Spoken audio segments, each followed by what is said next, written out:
Ayon kay Undersecretary Claire Castro, hindi raw makakalimutan ng mga Pilipino ang leg-asya ni President Bongbong Marcos na paimbestigahan ang mga anomalya sa flood control project sa Pilipinas.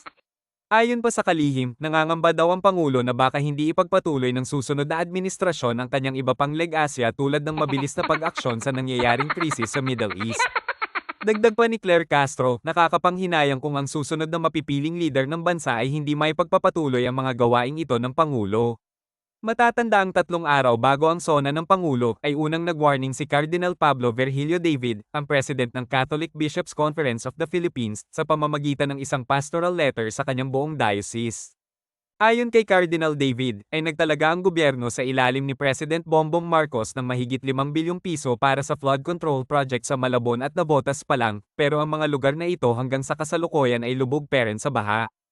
Ibinunyag din ni Cardinal David na mayroong 142 bilyon na questionable na pondo na isiningit ng patago sa national budget.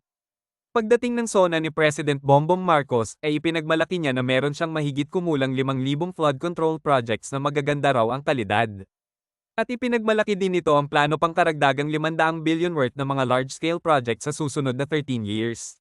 Ngunit nang dumating ang tag-ulan, ilang buwan lang ang lumipas, ay nag-umapaw ang mga drainage pipes and culverts sa Kamaynilaan at humalo na dito ang tubig galing sa mga ilog.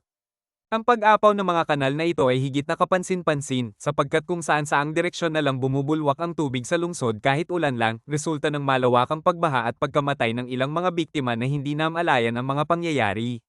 Nagsimula ngayon magtanong at magduda ang taong bayan. Nasaan itong ipinagmamalaking mga flood control projects ng Pangulo na ginestoso ng bilyones? Subalit kung gaano kabilis ang pagduda ng mga tao, ay siyang ring bilis ng pagkilos ng presidente. Nireport agad nito na May 15 mga contractors ng DPWH ang naghakot ng daan-daang bilyones ng flood control projects na bumubuo ng 20% sa lahat ng mga flood control projects sa bansa. At kinalaunan ay napag-alam ang mga ghost projects pala ang iba o hindi ginawa pero binayaran ng gobyerno at yung iba naman ay substandard. Isa sa mga contractors sa pinakamalaki ang nahakot na flood control projects dito ay sina Sara at Curly Discaya. Subalit, ibinunyag nila Discaya na nagbibigay sila ng aabot ng 25% na kickback sa mga opisyal ng DPWH. At ayon kina Diskaya, ay binabanggit palagi ng mga opisyal ng DPWH na ang mga perang ito ay para kay Congressman Zoldico at Martin Romualdez.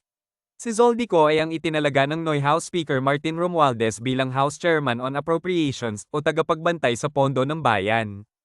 Pero itong si Zoldico, siya mismo, ay isang kontraktor. Si Martin Romualdez naman ay pinsang buo ng Presidente Bongbong Romualdez Marcos Jr. Nang maipit si Zoldico sa isyu ng flood control, ay kumanta ito at ibinunyag na, tama ang sinasabi ng mga opisyal ng DPWH na dinadala nila ang mali-maletang pera ng taong bayan papunta kay Martin Romualdez at mismong Pangulo ng Pilipinas na si Bongbong Marcos. Kinalaunan ni lumantad din ang mga former bodyguards ni Zoldico na dating mga sundalo na sila mismo ang inutusan ni Congressman Zoldico na maghakot ng mali-maletang pera papunta kay Romualdez at Bongbong Marcos. 18 silang mga testigo na dating sundalo. Ayon sa panig ng mga testigong ito, si Presidente Bongbong Marcos mismo ang mastermind sa pagkulambat ng 805 bilyon pesos na pera ng taong bayan. So ano ang sinasabi ni Secretary Claire Castro na legacy o ambag sa lipunan daw ni President Bongbong Marcos ang pagbunyag ng flood control scandal?